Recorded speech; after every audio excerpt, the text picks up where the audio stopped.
À quel âge as-tu su que tu étais entrepreneur? La première fibre? C'est jeune, c'est très jeune.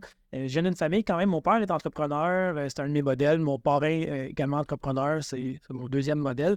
Donc, très, très jeune, moi, je voulais faire comme eux. Très, très jeune, puis on parle de 4, 5, 6 ans, là, quand les gens me demandaient ce que je voulais faire dans la vie. À cette époque-là, je disais que je voulais avoir une épicerie.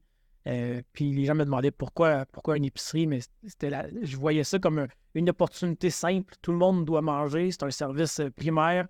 Que je me disais, c'est sûr qu'il y a du succès dans une entreprise comme ça. Donc, moi, c'est ce que je disais de mes 5 à mes 12-13 ans, je voulais être propriétaire d'épicerie. C'était ça.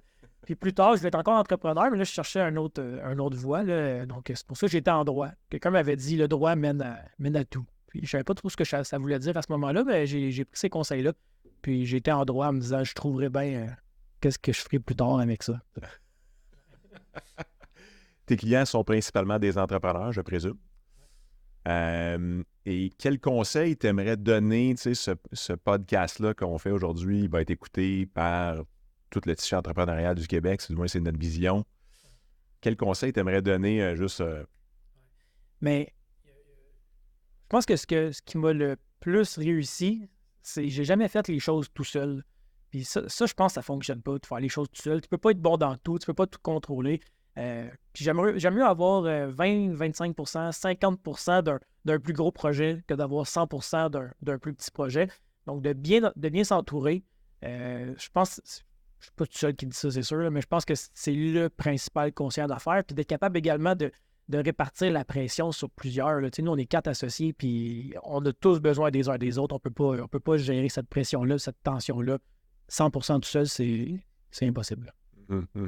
Comment vous répartissez ça, justement, les 4 associés? C'est quoi le mandat de chacun? Oui, mais on est vraiment différents, les 4.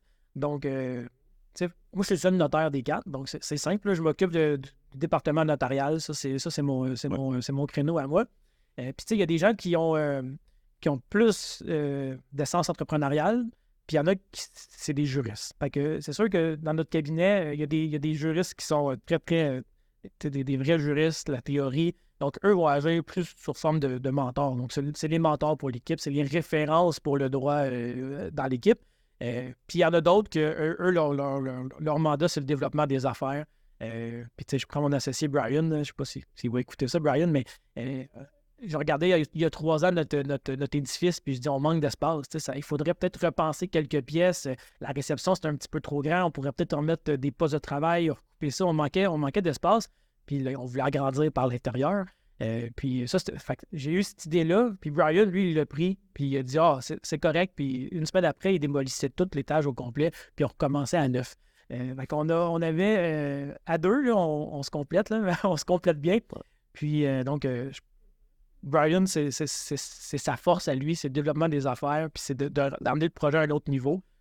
Comme je dis, moi, c'est le notariat. Puis mes 2 autres associés, c'est des juristes incroyables, meilleurs que moi. Puis eux, c'est des mentors pour le bureau.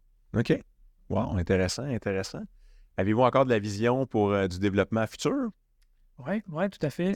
Ça fait 10 ans, mettons, là, vous avez démarré, vous êtes parti de 4 à 40. Si on se prend une DeLorean, puis on s'envole, puis on atterrit dans 10 ans d'ici, qu'est-ce que tu vois? Mais je pense qu'Archer pourrait être un cabinet d'une centaine d'employés. J'avais l'intention, avant la pandémie, d'ouvrir des bureaux dans d'autres villes, dans d'autres municipalités autour. J'avais enlevé ce projet-là de ma table à dessin à cause de la signature électronique. Je me disais, pourquoi avoir plusieurs cabinets si on se dirige vers une signature numérique à distance? On va couper du pied carré, puis les gens vont travailler de la maison. Avec les nouveaux changements dans la loi sur le notariat, je me dis peut-être qu'on va revenir au projet initial, parce que c'est sûr que d'avoir 100 employés ici, on n'a pas le marché pour soutenir tous ces employés-là. Donc, si je veux croître encore, il va falloir qu'on se disperse un petit peu là, dans le Québec. Fait que je dirais peut-être qu'on pourrait doubler le cabinet, puis on pourrait peut-être se disperser un petit peu là, au Québec. Tu nous parlais d'entrée de jeu en coulisses aussi. Tu sais, tu as d'autres projets qui t'ont interpellé, mais notamment l'immobilier, je pense que c'est le plus gros. Mais tu sais, tu mentionnais que tu avais régulièrement des opportunités d'aller plus creux dans un dossier d'affaires ou carrément de devenir investisseur. Est-ce qu'il y a des choses qui sont dans votre plan de match là, dans les prochaines 10 ans à ce niveau-là, là, en dehors du notariat et du juridique? Ben, on s'est impliqué dans beaucoup d'entreprises dans le passé. Il y a eu des succès, puis il y a eu des moins bons coups, là, comme toutes les entreprises. Mais on s'est rendu compte qu'on on n'est pas bon dans tout. Tu sais, je l'ai dit d'emblée, là, on se rend compte de ça assez rapidement. On ne connaît pas tout, on n'est pas bon dans tout. Notre temps est précieux. Notre famille est précieux. On veut avoir un bel équilibre. Donc, on a pris une décision quand même de se focusser sur le droit puis l'immobilier. Donc, je dirais qu'on va focusser ces deux créneaux-là dans les prochaines années. OK. Super. Mike, as-tu des questions que tu aimerais amener à la table? Oui. En fait, Mathieu, on se connaît déjà. Je suis ton client. Ouais. J'ai pas le droit de le dire. Moi, j'ai le droit. Puis, tu sais, je l'ai vu quand on s'est rencontrés tout de suite que tu étais vraiment à l'écoute. Puis, ça m'a vraiment marqué quand on a eu notre meeting. Puis après ça, quand je suis sorti de la rencontre, je sentais que tu connaissais vraiment tout mon dossier. Puis que ça allait être du sur-mesure. Fait que je me demandais d'où c'est que ça vient, cette écoute-là? Hey, c'est une bonne question. Hein? C'est une bonne question. Ça doit être dans mes valeurs. Je suis quelqu'un qui écoute beaucoup. Là, on dirait que je parle plus que vous. Là, je me contredis peut-être. Là. Mais non, l'écoute, c'est important. Il y a quelqu'un qui m'a dit il y a quelques années, tu as deux oreilles, tu as une bouche. Tu écoutes 2 fois plus que tu parles. Puis moi, l'entrepreneur, comme vous deux, là, je pense qu'on est à la même place. C'est quelque chose qui vient me rejoindre beaucoup. L'entrepreneuriat, ça m'allume beaucoup. Fait que quand je vois un jeune entrepreneur, parce que ça fait quand même quelques années là, qu'on s'est rencontrés la première fois, qui vient me voir pour des conseils, mais il ne sait pas quel conseil recevoir, ça, pour moi, ça mérite que je m'arrête et je prenne tout mon temps pour prendre le temps qu'il faut avec cette personne-là. Good. Super. Non? Ben, ouais, l'autre question, tu l'as posée. Fait que vas-y. J'ai volé ta question. Fait que, évidemment, pour bâtir ce que tu as bâti, il a fallu que tu fasses des études en droit. On parlait encore là tantôt de... Tu disais que tu aimes beaucoup Tim Ferriss comme exemple. Là, fait que tous les entrepreneurs qu'on croise aiment se développer de diverses façons. Pour passer de là où on est aujourd'hui à là où tu te vois dans 10 ans, dans quoi toi tu as besoin de te développer pour arriver là? Ouais, mais c'est une bonne question. Puis c'est pas parce que tu es un bon juriste que tu es un bon leader. Hein? C'est pas parce que dans tous les domaines, ça fonctionne comme ça. Hein? C'est pas parce que tu es bon dans ton domaine que tu as les capacités d'être un bon entrepreneur. Donc, je pense que j'ai le désir d'être un bon entrepreneur. C'est ce que je veux tendre. Le droit, c'est une façon d'arriver à mes fins. Mais je pense que, tu sais, ce que je vais mettre mon temps en apprentissage, ça va être sur comment devenir un meilleur entrepreneur, comment devenir un meilleur leader, comment être à l'écoute des employés. Je pense que c'est là-dessus que je vais mettre mon focus.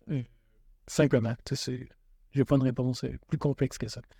Tu reviens souvent sur les employés. Est-ce que c'est toi, dans les 4, qui est un peu le grand penseur? Tu as parlé de le télétravail, ce qui est assez unique dans ton domaine. En tout cas, tu as mentionné un gymnase que j'ai vu d'ailleurs, 3000 pieds carrés. Tu sais, écoute, c'est pas banal, 4 douches, je sais pas trop combien de casiers. C'est qui le penseur derrière ça dans votre équipe? Ben, c'est un tout, je dirais. Là, les 4 ensemble, c'est un tout. On se rencontre fréquemment, on se fait des petits week-ends un peu partout, on discute. Récemment, on en a fait un. On est parti aux États-Unis il y a 3 nuits. On s'est assis, on a regardé notre entreprise, les 4 ensemble. On a sorti la liste des employés. On a regardé chacun des employés. Sont-ils heureux? Sont-ils pas heureux? Qu'est-ce qu'on peut faire? Qu'est-ce qu'on peut faire de mieux? Fait que je dirais que en général, le bien-être des employés, on regarde ça ensemble. Mais je dois avouer que le gym de 3000 pieds carrés, c'était quand même assez... c'était un projet quand même d'envergure. Puis ça, je dois donner le crédit à mon associé Brian là, qui a vu gros là-dessus. On n'était pas trop sûr, honnêtement. On y a fait confiance là-dessus. C'était quand même un gros investissement. Puis ça prenait beaucoup d'espace dans le bâtiment également. Mais finalement, la moitié des employés sont assidus, vont au gym. Puis j'ose croire qu'ils vont avoir moins de problèmes... peut-être de dépression, moins de problèmes de santé, que la santé mentale et physique de ces employés-là qui bénéficient de ces installations-là va être mieux. Et si c'est mieux pour eux, ça va être mieux pour nous, assurément. Ben, clairement. Puis à tout le moins, en tout cas, ils n'auront pas l'excuse qu'ils n'ont pas rien chez eux pour s'entraîner. Là. Non, assurément. Est-ce que ça pogne? Est-ce que les gens y vont? Est-ce que c'est fréquenté? Est-ce que les gens... une vingtaine d'employés, puis on fait des cours de groupe 2 fois semaine. Il y a un entraîneur, un kinésiologue qui vient au bureau, puis on en a un d'ailleurs aujourd'hui à 1h, le jeudi à midi. Puis il y a à peu près 15 personnes qui participent à ces petites rencontres-là. Puis après ça, ils retournent travailler, prennent leur douche, retournent travailler, puis on dirait on devient plus efficace tout simplement pour l'après-midi.